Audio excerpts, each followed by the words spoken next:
ভারতের প্রায় 2 মিলিয়ন মানুষের বাসস্থান বলা যায় এটা।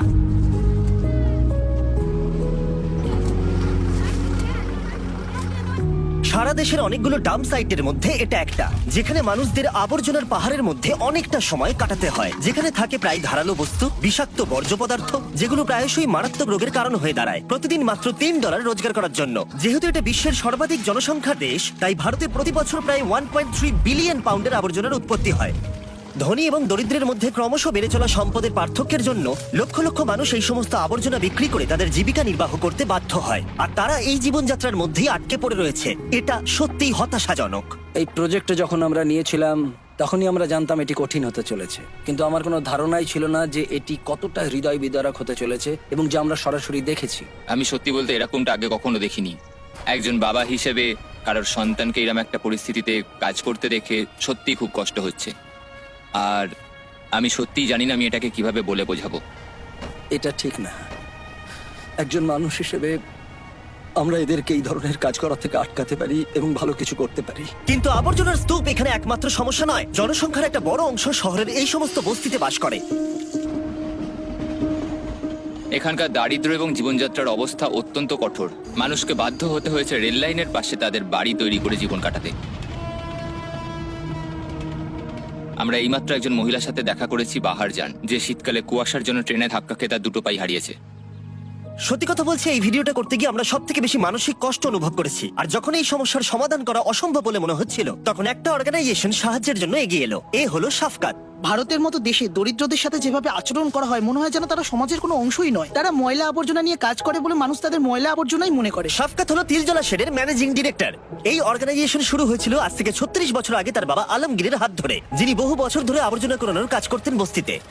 এই বস্তির খুব অল্প সংখ্যক মানুষ লিখতে এবং পড়তে জানতেন। আলমগীর তাদের মধ্যে একজন ছিল। তিনি একজন স্কুল টিচার হয়েছিলেন এবং বুঝতে পেরেছিলেন যে নিরক্ষরতা দূরীকরণে তিনি এবার সুযোগ পেয়েছেন। আর তাই 1987 সালে তিনি প্রতিটি নিরক্ষর শিশুকে ক্লাসরুমে আনার অভিযান শুরু করেছিলেন। যে কোনো মানুষের জন্ম থেকেই তাদের কাজ করার অধিকার, খাদ্যের অধিকার, শিক্ষা পাওয়ার অধিকার রয়েছে। দারিদ্র্যের কোনো স্থান নেই। তারা প্রতিনিয়ত লড়াই করে চলেছে। যেহেতু তারা শিক্ষিত নয়, তাই তরুণ শিক্ষার্থীরা ক্রাইম করে। তাই এই সুযোগ সুবিধাগুলো আমাদের এই বাচ্চাগুলোকে দেওয়া জরুরি। এই শিশুদের মধ্যে একজন ছিল আকবর, যে আবর্জনার স্তূপের মধ্যেই জন্মগ্রহণ করেছিল।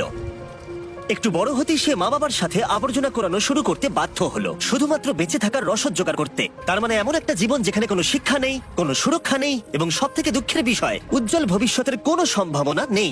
প্রায় 6 মাস আগেই ওর বাবা মারা গেছে, ফলে ওদের ফ্যামিলিতে খুব চাপ রয়েছে। এখন ওর মা পুরো একা, এবং তার পক্ষে এই পুরো পরিবারটা একা টেনে নিয়ে যাওয়া কার্যত অসম্ভব হয়ে দাঁড়িয়েছে। আকবর চাইনি এই জীবন যেখানে আছে শিশুশ্রম, দারিদ্রতা এবং এমন একটা চাপের জীবন যা সমস্ত শিশুর কাছেই অসহ্য। ও গেটের বাইরে থেকে স্কুলে কি হচ্ছে দেখে। আসলে কোনোদিন সুযোগ পায়নি স্কুলে ঢুকে ক্লাসে বসার। ওর এখন 12 বছর বয়স। ও কোনোদিন স্কুল যায়নি। ও জানেই না কিভাবে লিখতে পড়তে হয়। তুমি কি হতে চাও বলো? ইঞ্জিনিয়ার। ইঞ্জিনিয়ার? ও বলে আমি অনেক কিছুই দেখতে পাই যেগুলো রাস্তায় পড়ে রয়েছে। মানুষের গাড়ি ব্রেকডাউন হয়ে গেছে, কেউ কিন্তু সাহায্যের জন্য এগিয়ে আসে না। আমি এদেরকে সাহায্য করতে চাই। এই সমস্ত প্রতিকূল পরিস্থিতি সত্ত্বেও আকবর কখনোই শিক্ষিত হবার স্বপ্ন দেখা ছাড়েনি। তাই শাফকাত আকবরকে রাস্তা থেকে তুলে নিয়ে গিয়ে স্কুলে ভর্তি করালো। আর মাত্র 2 বছরের মধ্যে সে ক্লাস 8-এ পৌঁছে গেল। আর এটাই তো হবার ছিল। এটা তার জন্য আমার আশা এবং স্বপ্ন যে সে এখন শিক্ষা পেতে পারে, সে এখন বিশ্ববিদ্যালয়ে যেতে পারে এবং সে একজন ইঞ্জিনিয়ার হতে পারে, যে স্বপ্নটা সে সারা জীবন দেখেছে। তুমি যাতে প্রত্যেকটি সুযোগ সুবিধা পাও, সেই জন্য আমরা তোমার পরিবারকে কিছু অর্থ দেব, যাতে তোমাদের খাওয়া দাওয়া এবং অন্য চিন্তা না করতে হয়। তুমি যদি আমাকে কথা দাও যে তুমি ভালো করে পড়াশোনা করবে, তাহলে আমি তোমাকে সুযোগ সুবিধা দেব যাতে তুমি স্কুলে যেতে পারো এবং ইঞ্জিনিয়ার হতে পারো। ঠিক আছে? প্রমিস? প্রমিস। ডিল? ডিল? এভাবে। কিন্তু আকবর শুধু একটা সংখ্যা মাত্র। এই তিলজলা শেডে প্রায় 10,000 শিশু রয়েছে, যাদের আবর্জনা স্তূপ থেকে তুলে নিয়ে এসে শিক্ষিত করতে হবে, আশ্রয় এবং অর্থনৈতিক সুরক্ষা দিতে হবে। আর ড্যারেন এই প্রথমবার স্কুলের সব বাচ্চাদের সাথে দেখা করবে। আমি তোমাকে একটা এক্সপেরিয়েন্স করানোর জন্য অপেক্ষা করছিলাম। বাচ্চারা যখন এই দরজা দিয়ে ছুটে আসে না, তখন তাদের আনন্দটা দেখো তুমি।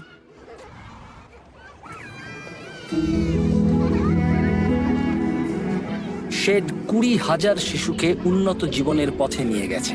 এটি এমন একটি সংস্থা যা বিশাল একটা পার্থক্য তৈরি করেছে। এটি শুধুমাত্র সেই 20,000 জীবন নয়, এটি তাদের সেই বিশাল পরিবারও যারা এই সমাজে জন্মগ্রহণ করে, এবং আরো অনেক সুযোগ সুবিধা এই সংস্থার থেকে তারা পায়।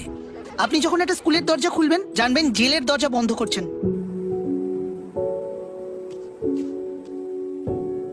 শিক্ষাই এগিয়ে যাওয়ার একমাত্র পথ। এটাই একমাত্র পথ যা সমাজকে বদলে দিতে পারে। শিক্ষার পাশাপাশি তিলজলা শেড আরো একটা কিছু করছে, সেটা হলো অনেক এক্সট্রা কারিকুলার অ্যাক্টিভিটিস, যার ফলে বাচ্চারা তাদের নিজেদের প্যাশন খুঁজে পাবে। তাদের মধ্যে অনেক আর্টিস্টিক ট্যালেন্ট লুকিয়ে আছে, আমরা সব সময় সেগুলোকে বার করে আনতে চাই।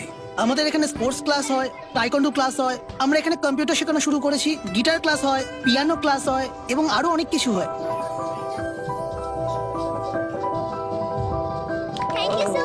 একটু বড় বাচ্চারা ড্যারেনকে সায়েন্স এক্সপেরিমেন্ট করে দেখালো। আরে দারুণ! আরে দেখো, এটা 3D। কি করে তুমি এটা করলে? তুমি কি বলবে কিভাবে এটা বানালে? এগুলো সব রিসাইকেল করা জিনিস, যেমন কাগজ, প্লাস্টিক, কার্ডবোর্ড। স্যার, এটা একটা ওয়াটার ডিসপেন্সার, এইভাবে জল পড়ে। আমি মনে করি যে এই বাচ্চারা কতটা উদ্ভাবনী এবং সম্পদশালী সেটা আমাদের প্রত্যেকের জানা খুবই গুরুত্বপূর্ণ। তাদের কাছে কাজ করার জিনিস খুবই কম, কিন্তু তবুও তারা এই জিনিসগুলো তৈরি করতে এবং নিজেদেরকে শিক্ষিত করতে প্রতিনিয়ত চেষ্টা করে চলেছে। এমন অনেক সম্ভাবনা রয়েছে যা এই বাচ্চাদের মধ্যে এখনো লুকিয়ে আছে, কিন্তু তারা শিক্ষার সুযোগই পায় না।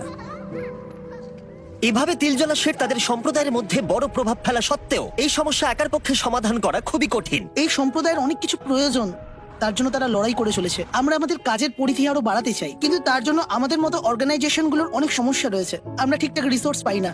আর ভারতে এই সমস্যার সমাধানে যাতে আমরা দীর্ঘকালীন প্রচেষ্টা চালিয়ে যেতে পারি, তাই 1 বছরের জন্য তিলজলা শেডের এই প্রোগ্রামের ফান্ড আমরা দেব বলে ঠিক করলাম, যাতে এই প্রোগ্রাম কলকাতার বিভিন্ন অংশে ছড়িয়ে পড়ে এবং ভারতবর্ষের বিভিন্ন প্রান্তেও। এই সব কিছু আপনাদের জন্যই সম্ভব হচ্ছে। আপনাদের ভিউয়ারশিপের জন্য বেস্ট ফিলান্থ্রপি অনেক সাহায্য পাচ্ছে, আর আমরা একজন রেসিপিয়েন্ট হিসেবে বলছি আমরা বেস্ট ফিলান্থ্রপি থেকে অনেক সাহায্য পাচ্ছি। তারা আমাদের প্রতিশ্রুতি দিয়েছেন শুধুমাত্র আপনাদের জন্য। আপনাদের এই সাপোর্টের জন্য অনেক অনেক ধন্যবাদ। কিন্তু এছাড়া আরো একটা সারপ্রাইজ ছিল। শফকাত বলেছিল অনেক বাচ্চারাই কম্পিউটার শিখতে চায়, কিন্তু লোকাল লাইব্রেরিতে যথেষ্ট সংখ্যক কম্পিউটার ছিল না যাতে সমস্ত বাচ্চারা শিখতে পারে। তাই আমরা সাহায্য করলাম। আমরা আরো কিছু করতে চেয়েছিলাম, তাই আমরা কম্পিউটার নিয়ে এসেছি।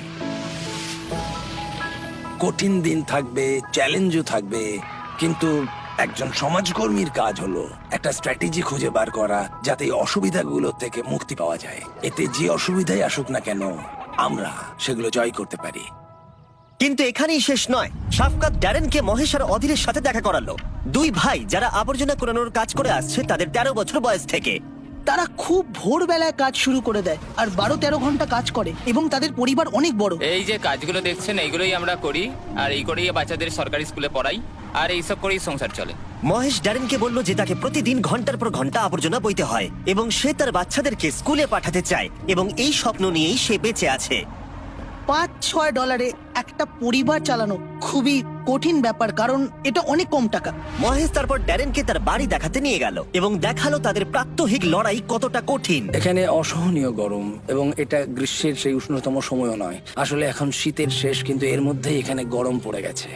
মহেশের কাছে এই গরমের অন্যতম বড় সমস্যা হলো খাবার নষ্ট হয়ে যাওয়া। তাই উপায় না থাকায় কখনো কখনো তাকে খাবার না খেয়েই কাজ করতে হয়, যেটা এই কাজ করার জন্য স্বাস্থ্যের দিক থেকে অনেকটাই ক্ষতিকর। আমরা দেখেছি যে তুমি তোমার পরিবারের জন্য কতটা কষ্ট করছো, তাই আমরা তোমাকে একটু সাহায্য করতে চাই। আমরা তোমাকে একটা রেফ্রিজারেটর দিতে চাই, আর একটা জিনিস তোমায় বলতে চাই, তোমার বাচ্চা যখন একটু বড় হবে তখন তাকে ভালো স্কুলে ভর্তি করো, আমরা তার অর্থ দেব, ঠিক আছে? হ্যাঁ স্যার, অনেক ধন্যবাদ। খুব ভালো থেকো বন্ধু।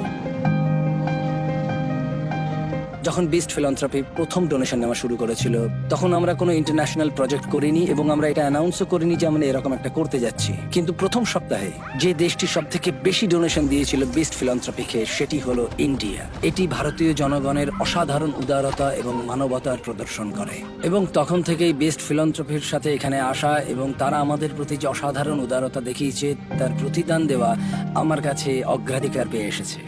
আমি স্মিথ ব্রাদার ফ্যামিলি ফাউন্ডেশনকে একটা বড় শাউট আউট দিতে চাই। যখন ড্যারেন জানতে পারলো এই প্রোগ্রামের অনেক বাচ্চারাই রোজ খেতে পায় না, তখন সে তার পুরনো কিছু বন্ধুর সাথে যোগাযোগ করলো আর তারা তাকে খুব সাহায্য করলো। তারা 2 বছরের জন্য 80টা পরিবারের খাবারের দায়িত্ব নিল। এত ভালো হবার জন্য ধন্যবাদ।